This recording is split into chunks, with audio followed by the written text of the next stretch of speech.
There are so many results that you have got and contributions that you would have made in your current job, but you're unable to present it in the next job interview.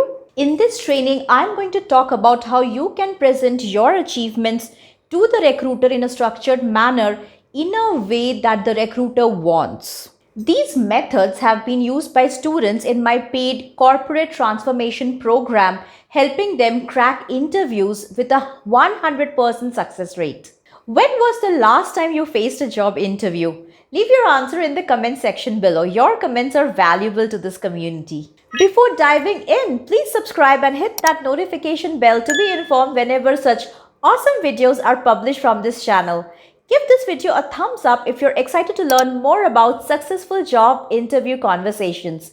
Also, follow me on LinkedIn where I share tips regularly on career success.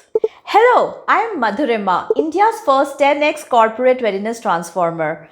I have helped over 10,000 professionals skyrocket their career growth. I help corporate professionals go from being undervalued in a routine job and limited growth facing job dissatisfaction to designing a dream career so that they can add value to their organization and multiply their income.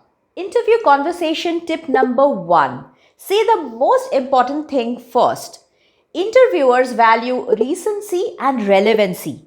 For example, if you're giving yourself introduction, then introduce yourself in a reverse chronology method. Talk about your latest experience first and then move backwards. Bring up some skills that you have and that matches with the job role in question. Many candidates make the mistake of starting with the city that they come from, the degree that they have, and then they move on to their work experience. This is like nuts. Don't make this mistake. Towards the end of your self-introduction, always mention a few things that make you a valuable fit for the role. Here is an example. I understand that you are looking for someone in this role who has implemented agile methodology.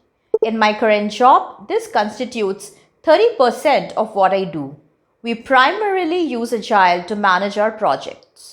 Now, if you are serious about your career and need some help in writing your resume with reference to the header, profile summary, skills, work experience sections, etc., then I share all of this in the Breakthrough Resume course, which is a recorded training.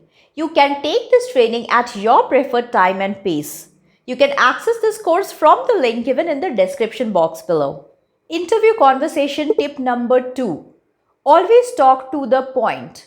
Many of the candidates make the mistake of going round and round and provide a lot of detailed explanation which is not required. For example, if you are asked why is there a gap in your resume, then come to the point straight away. Do not answer this question in more than 6 to 7 sentences. Here is how it can go. I wanted to take a break from my career and focus on my personal goals on a deeper level. Post my graduation, I had directly jumped into my first job and have not had the chance to spend quality time with my family and on hobbies.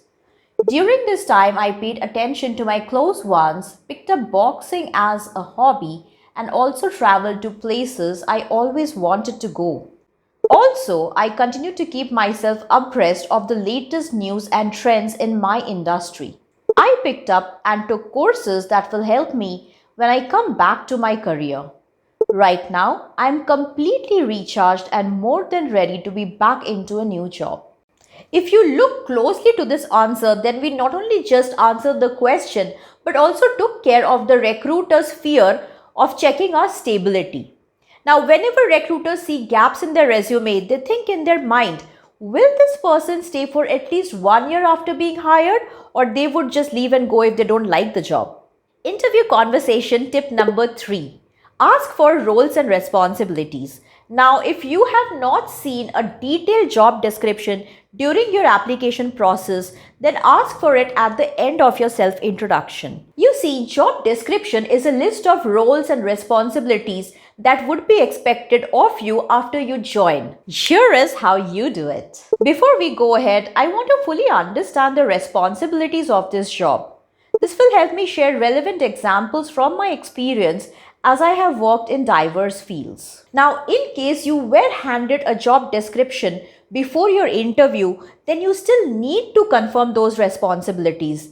Here is how you need to do this. Before we go ahead, let me ask you this. I have read the job description and I understand that you're looking for and mention three of the most important responsibilities. Is there something more that you would like to add to this? Keep in mind that if you don't know what the interviewer is looking for, then you will never be able to deliver that. 95% of candidates make this mistake of not asking for the roles and responsibilities, even not confirming them in the beginning of the interview itself. Interview conversation tip number 4. Have a two-way conversation. Now, 99% of the candidates think that it is the interviewer's responsibility to ask the questions and I am supposed to just do as I am told. That is so wrong. Also, do not wait till the end of the interview for the interviewer to ask you if you have any questions. Ask questions throughout your interview. As discussed earlier, start by asking more about the roles and responsibilities at the beginning of the interview.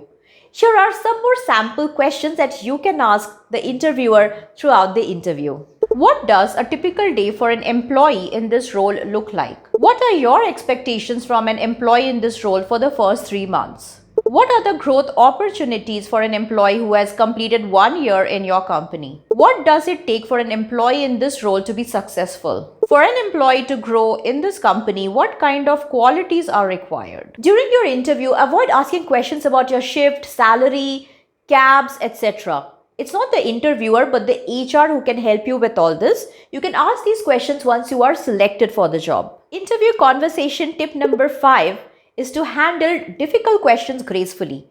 Now, if you have not understood one of the questions, then please repeat the question. That is so rude. It tells the interviewer that you have not been paying attention. Instead, you can ask, could you please elaborate? This would tell the recruiter that maybe they were not very clear when they asked the question for the first time. This time, the second time, they would definitely make a more concrete effort and use different words to explain the question to you. An alternative to this is you can rephrase the question by saying, if I understand this correctly, and then complete the question. This would tell the recruiter that you have understood most part of the question but still need some clarity on it. This is way better than asking, please repeat the question. If you are serious about your career and are ready to kickstart your job search process, then grab the Breakthrough Resume course.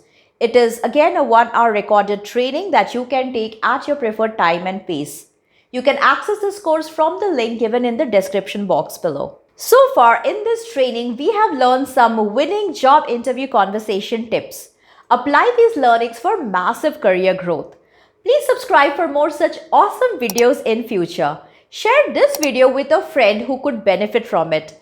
As usual, I wish you all the best for your career and I will see you in my next video. Bye-bye.